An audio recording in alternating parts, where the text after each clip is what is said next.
इसलिए मैं एनडीए की ओर से आप तमाम, आज ये चुनावी सभा है, आप सभी लोग अवगत हैं कि बात करेंगे और देश किस दिशा में जाएगी ये आप तय करने वाले हैं। भविष्य, बिहार का भविष्य, भारत कैसे बढ़ेगा इसकी चिंता करने आया। और साथियों, आपने 2014 में इस देश में यशस्वी प्रधानमंत्री आदरणीय नरेंद्र मोदी जी को बनाया और आपने देखा साथियों कैसे विकसित भारत हो रहा है, कैसे दुनिया में हमारी आर्थिक व्यवस्था की चर्चा हो रही। आज तक हमको गरीब राज्य कहा जाता था, गरीब देश कहा जाता था, दुनिया में चौथा दुनिया कहा जाता था, लेकिन आज भारत आगे बढ़ रहा। और इतिहास के पन्ने में हम लोगों ने पढ़ा था कि भारत सोने की चिड़िया है। कभी मोहम्मद गजनी आया, उसने 17 बार भारत को लूटने का काम किया। कभी मुगल आए, उसने 400 वर्षों तक भारत को लूटने का काम किया। कभी अंग्रेज आए, उसने 200 वर्षों तक भारत को लूटने का काम किया साथी। लेकिन आज नरेंद्र मोदी जी आए और मेकिंग इंडिया का सपना हम लोगों को दिखाए, आज दुनिया में स्थापित हो गया। जिस अंग्रेज ने 200 वर्षों तक हमको लूटा था, हम 12वें स्थान पर 2014 में खड़े थे आर्थिक व्यवस्था में, उसी अंग्रेज को हराकर हम 5वें स्थान पर आ गए साथियों। इस तरह देश बढ़ रहा है। अब दुनिया में जीडीपी दुनिया में घट रहा। भारत एक ऐसा देश है दुनिया में सबसे तेज गति से विकास कर रहा। और साथियों, हम आग्रह कर रहे हैं, निवेदन कर रहे हैं कि आज मोदी जी ने तय किया है हम भारत को सोने की चिड़िया नहीं बनाएंगे, मेक इन इंडिया के तहत सोने का शेर बनाएंगे जो दुनिया में दहाड़ने का काम कर सके। ये ऐसा भारत बनाना है। लेकिन साथियों, लोग पूछते हैं, लोग गांव में आते हैं, चर्चा करते हैं, इंडी गठबंधन के लोग आपके बीच में आएंगे, लोग भ्रम फैलाएंगे, कहेंगे मोदी जी ने क्या दिया। मैं सिर्फ याद दिलाना चाहता हूं सब, मोदी जी ने साफ तौर पर कहा है, 2014 में कहा था घर घर गांव गांव बिजली पहुंचाऊंगा। मोदी जी ने गांव गांव बिजली पहुंचाई। मोदी और नीतीश कुमार ने तय किया 2017 में कि हम घर घर बिजली पहुंचाने का काम करेंगे, घर घर बिजली पहुंचाए। अब मोदी जी ने तय किया है 2024 में वोट कीजिए, आपको गारंटी देता हूं ये जो गरीबों का बिजली बिल है इसको सोलर यूज करके बिजली बिल को ही जीरो करने का काम मोदी सरकार करेगी साथ। भारत को विकसित करना। और आप सोचिए, पिछले 10 वर्षों में 25 करोड़ लोगों को गरीबी रेखा से ऊपर ले जाने का काम मोदी सरकार ने किया। इसलिए साथियों, जिस तरह आप टेंट में बैठे हैं, मंगल जी ने आपको बताया 550 वर्षों तक प्रभु श्री राम टेंट में इंतजार कर रहे। इस देश में गरीब भी 5000 वर्षों से घर खोज रहे थे।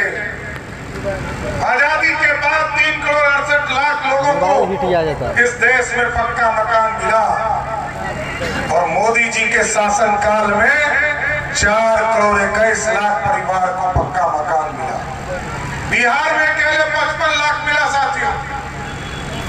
लेकिन जब गरीबों को पक्का मकान मिल रहा था तो दूर बैठे अयोध्या में प्रभु श्री राम भी इंतजार कर रहे थे। मैं तो लव समाज से आता हूं सब, लेकिन पूरा देश भगवान राम को आराध्य मानता और पूरा देश इंतजार कर रहा था आप यहां से अयोध्या में भव्य राम मंदिर में भगवान राम जाए।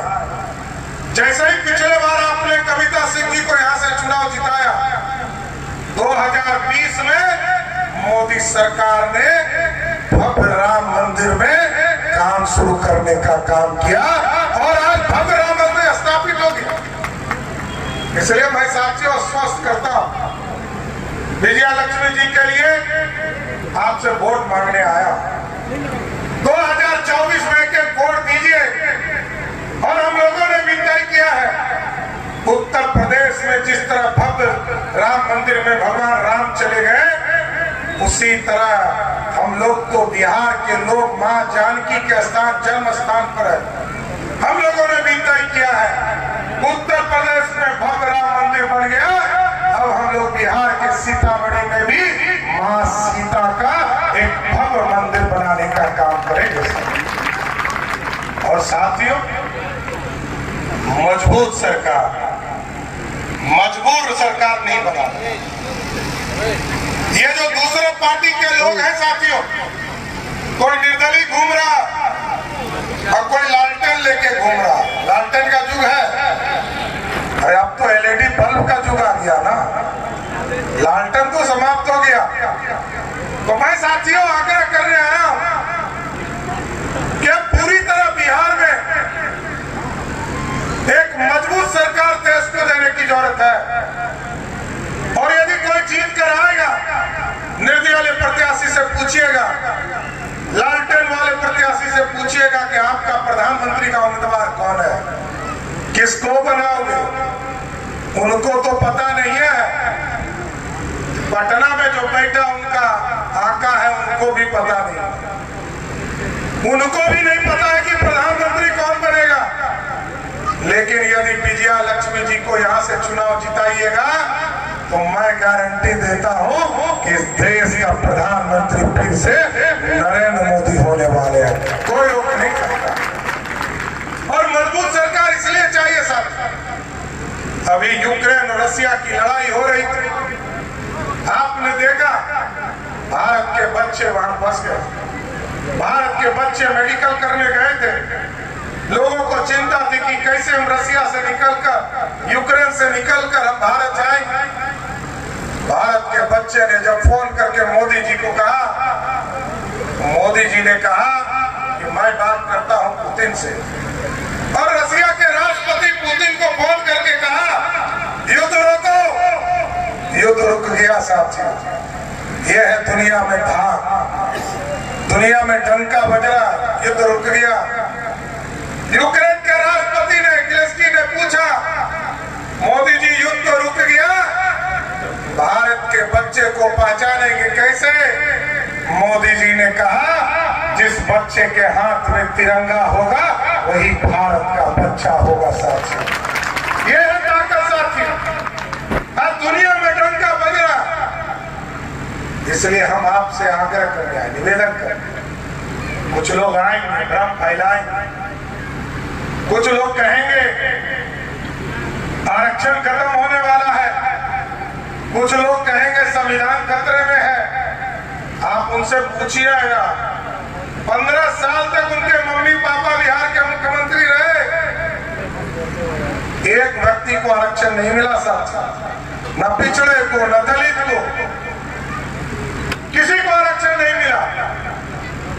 लेकिन जब जब भाजपा की सरकार रही है, चाहे वो मंडल कमीशन हो या कमंडल हो, दोनों का भाजपा को समर्थन प्राप्त रहा। और जब 2005 में आदरणीय नीतीश कुमार जी बिहार के मुख्यमंत्री हुए तो महिलाओं को 50% आरक्षण, बिहार में अति पिछड़े को 20% आरक्षण, दलित समाज के लोगों को, आदिवासी समाज के लोगों को 17% का आरक्षण। और ये जो हमारी बहनें खड़ी है पुलिस वाली, इनको देखिए, इनको समझिए, यदि आज 35% का आरक्षण नीतीश कुमार ने नहीं दिया होता तो हमारी बहनें यहाँ खड़ी नहीं होती। ये है नीतीश कुमार और बिहार की सरकार का योगदान। और साथियों याद कीजिए, लालू जी बोलते तो बहुत चीज है, देते कुछ नहीं। लालू जी 15 साल तक राज किए, 1 लाख लोगों को भी नौकरी नहीं मिला। 2005 से लेकर 2020 तक आदरणीय नीतीश कुमार जी के नेतृत्व में, सुशील मोदी के नेतृत्व में सरकार चली साहब। 7.5 लाख लोगों को नौकरी देने का काम नीतीश कुमार और सुशील मोदी की सरकार ने किया। और आज हम आपको आश्वस्त करके जाते हैं, फिर विधानसभा के चुनाव में आऊंगा, अगला साल चुनाव होने वाला है, फिर आऊंगा। ये जो नौजवान हमारे बेरोजगार घूम रहे हैं, नीतीश कुमार जी ने जो घोषणा किया है 10 लाख सरकारी नौकरी का वादा पूरा करने के बाद ही आपसे वोट मांगने आऊंगा साहब, ऐसे नहीं आऊंगा। इसलिए साथियों, दूसरे तरफ लालू जी के परिवार को चिंता है, उनके लिए आरक्षण उनकी बेटी है, उनके लिए उनकी पत्नी है, उनका बेटा क्रिकेट नहीं खेल पाया, पानी ढोते रह गया, सीधे उप मुख्यमंत्री बना दिया। और आजकल आपके बगल के सीट पर एक बेटी जब जंगल राज था और लालू जी यदि चारा में सजा आपका है तो यही बेटी है जिसका फीस जो है पशुपालन माफिया ने जमा किया था। यही दोनों बेटी है जिसके फीस को माफियाओं ने जमा किया था, पशुपालन माफियाओं ने, जिसके चलते लालू यादव जेल में है।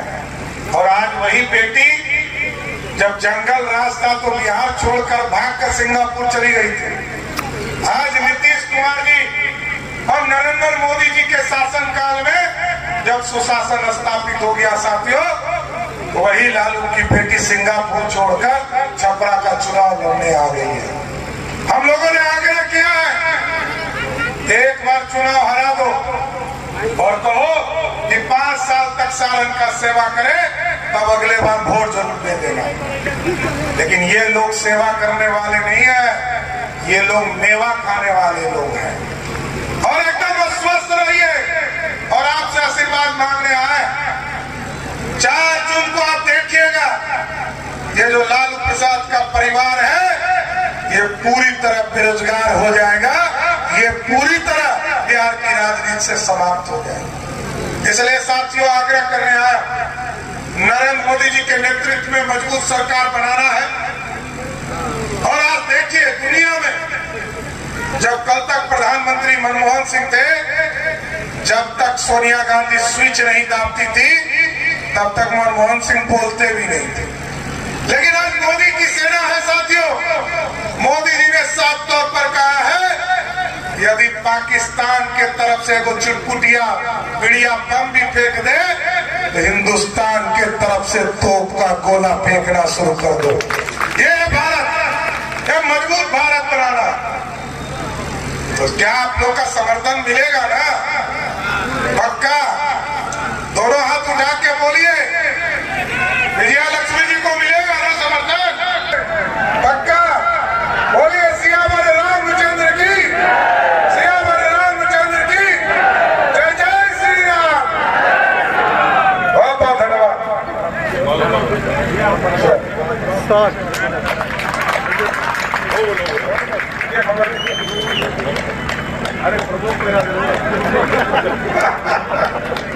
अरे भाई इधर घूमिए ना, बहुत बहुत धन्यवाद। घूम जाइए, थोड़ा सा जी साहब, जी साहब इधर देख लीजिए, हाँ हाथ जोड़िए।